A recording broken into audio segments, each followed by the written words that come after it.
Breaking news from the Middle East. Qatar has officially declared plans to strike back at Israel, escalating tensions in a region already on edge.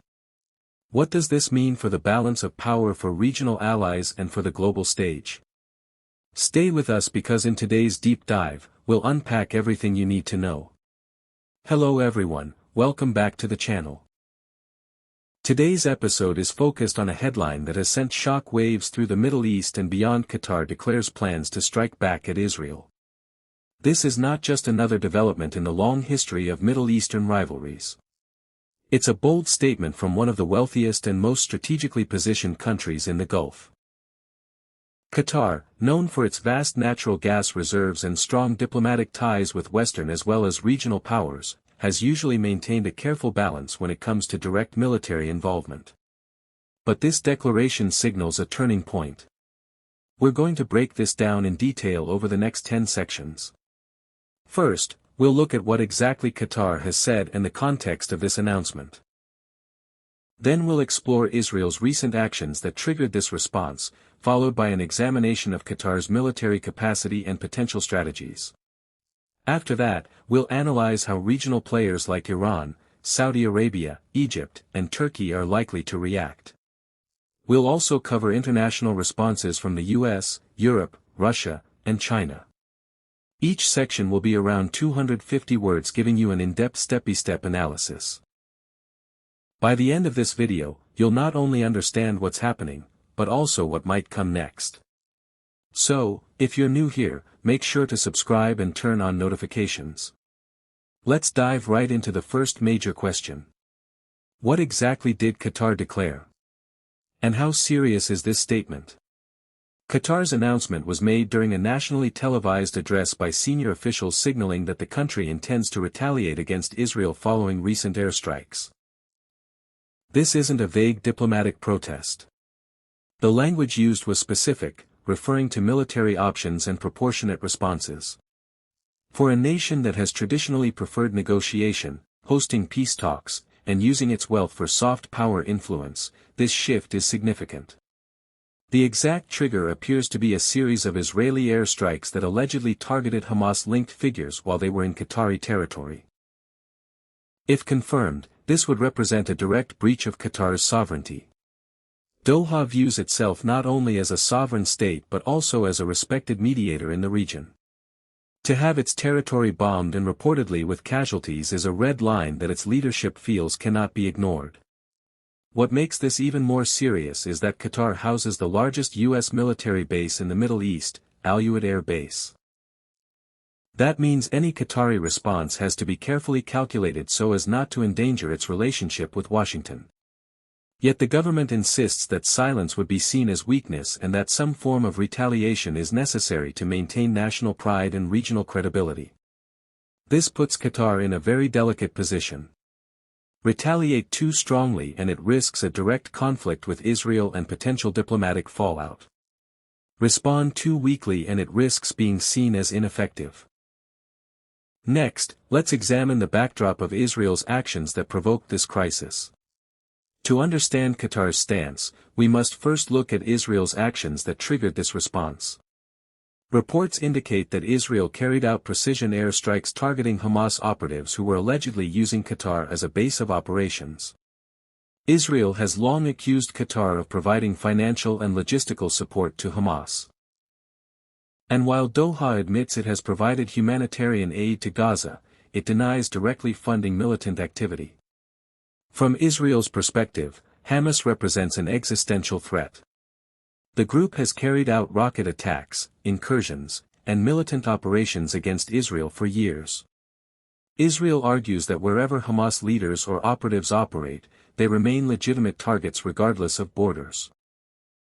In this case, the reported strike inside Qatar is unprecedented, not just because of the location, but because of the boldness. Striking inside a Gulf state, especially one with close ties to the U.S., signals that Israel was willing to risk major diplomatic fallout in order to pursue what it considers its national security interests. For Qatar, however, this strike represents a violation of sovereignty and national dignity. Unlike airstrikes in Gaza or Syria, where Israel has conducted numerous operations, Qatar has always been seen as untouchable due to its diplomatic influence and international partnership. That's why this particular incident stands out as a red line. The key question now is, what does retaliation mean in practice? Before we get into Qatar's possible strategies, we first need to understand what kind of military capabilities the country actually possesses. Qatar may be a small country geographically, but its wealth has allowed it to build one of the most advanced militaries in the region. Its defense budget is among the highest per capita in the world. Over the past decade, Qatar has invested billions of dollars into advanced fighter jets, missile defense systems and naval assets. It has purchased American F-15s, French Rafales, and British Typhoons, giving it a modern and diverse air fleet. On the ground, Qatar maintains a relatively small but well-trained military force. Unlike larger regional powers like Saudi Arabia or Egypt, Qatar's strategy has never been about size. It's about precision, technology, and alliances with access to the eluded air base. Qatar not only hosts U.S. forces, but also has access to intelligence and training that enhance its operational effectiveness. If Qatar were to retaliate against Israel, it could do so in several ways.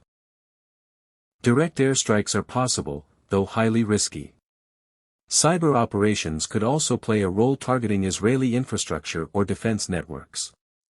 Another option might be indirect support for groups opposed to Israel, though that would deepen Qatar's existing image problem as a supporter of Hamas. The key point is that while Qatar does not have the scale to take on Israel in a prolonged conflict, it has the resources to make a sharp targeted response that could have symbolic and strategic significance. Next, let's explore the possible strategies Qatar might adopt as part of its retaliation plan. When we think of retaliation, the first image that comes to mind is often direct military action. However, Qatar's leadership has several possible strategies to consider, ranging from symbolic gestures to significant escalations.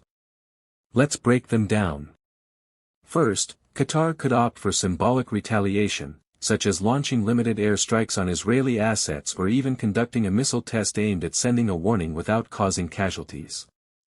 This would satisfy domestic demands for a strong response while limiting the risk of a full-scale war. Second, Qatar might pursue indirect retaliation through proxies. By funneling additional support to groups that oppose Israel, Qatar could strike back without engaging in open confrontation.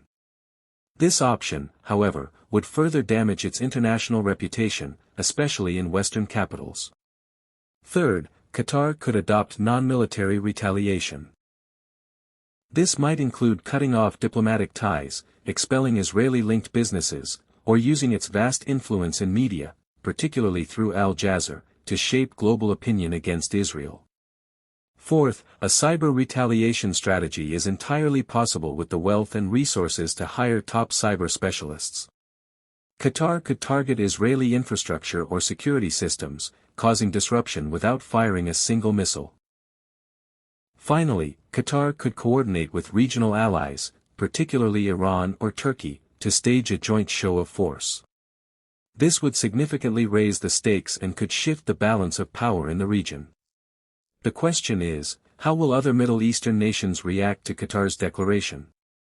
That's what we'll cover in the next section. The Middle East is a region where every move by one state sends ripples across others. Qatar's declaration to strike back at Israel is no exception. Let's consider the potential responses from its neighbors. Saudi Arabia. Historically, Saudi-Qatari relations have been tense, especially after the 2017 blockade. While relations have improved in recent years, Saudi Arabia has been moving closer to Israel through USC-brokered normalization talks. If Qatar engages in open conflict with Israel, Riyadh may distance itself to protect its own interests. Iran is likely to welcome Qatar's position. Iran has long opposed Israel and has supported groups like Hezbollah and Hamas. If Qatar were to align more closely with Iran, this could create a powerful new axis of resistance in the region. Turkey, as a NATO member with its own complicated relationship with Israel, Turkey may offer political support to Qatar, though whether it would commit militarily is less certain. Egypt KO, which maintains peace with Israel, would likely oppose Qatar's escalation. Egypt prefers regional stability and might even serve as a mediator if things spiral. In short, Qatar's move risks deepening divides in the Middle East. It could push some nations closer to Israel while pulling others into Qatar's orbit. The regional balance could shift significantly depending on how events unfold. But the impact doesn't stop at the Middle East. In the next section, we'll look at how the global powers, the US, Europe, Russia, and China are reacting to this escalating crisis. The international community cannot afford to ignore a confrontation between Qatar and Israel. Each major global power has distinct interests in the region, and Qatar's announcement puts them in a challenging position. United States, the US is in a particularly delicate spot. Qatar is a major ally hosting the Al Udeid air base. Yet Israel is America's closest partner in the Middle East. Washington will likely urge restraint on both sides while quietly pressuring Qatar to avoid escalation. European nations depend heavily on Qatari liquefied natural gas, especially after the Ukraine crisis. At the same time, they maintain strong diplomatic ties with Israel. European leaders are likely to call for calm, emphasizing diplomacy over military confrontation. Russia-Moscow may see opportunity in this crisis. By supporting Qatar's position, Russia could deepen its energy and political ties in the Gulf while also positioning itself as a counterbalance to U.S. influence in the region. China, Beijing, a key buyer of Qatari gas, is unlikely to openly support military action. However, it may use the crisis to expand its role as a mediator, portraying itself as a stabilizing force in global politics. What's clear is that Qatar's declaration is more than a regional issue. It has global implications for energy security and diplomacy. Next, we'll step back and examine the historical background between Qatar, Israel, and Hamas, which helps explain why this moment is so pivotal. To understand why Qatar's declaration has generated such shock waves, we need to consider the historical backdrop. Qatar has long positioned itself as both a mediator and a supporter of Palestinian causes. While it has not established formal diplomatic ties with Israel, it has hosted Hamas leaders and provided billions in humanitarian aid to Gaza. This dual role has often put Doha in a controversial position, seen by some as a peace facilitator and by others as a financial backer of groups hostile to Israel. Israel, on the other hand, has viewed Qatar with suspicion for years. While not directly hostile like Iran, Qatar's support for Hamas has been a sticking point. Israel has tolerated Doha's role to an extent because Qatari aid helped stabilize Gaza and prevent humanitarian collapse, but the idea of Hamas leaders operating out of Doha has always been a red flag. This complicated relationship is layered on top of the broader Arab-Israeli conflict, where Gulf states like the UAE and Bahrain have recently normalized relations with Israel under the Abraham Accords. Qatar's refusal to do so highlights its distinct position in the region, one that emphasizes independence and alignment with popular Arab sentiment in support of Palestinians. This historical tension explains why an Israeli strike on Qatari soil represents such a dramatic escalation. It is not just a military incident. It is a symbolic challenge to Qatar's carefully cultivated role in the region. Next, let's look ahead to possible scenarios of escalation and whether this could spiral into a larger regional war. What happens next? That's the question policymakers and citizens alike are asking as Qatar weighs its response. Several possible scenarios could unfold, each with different implications.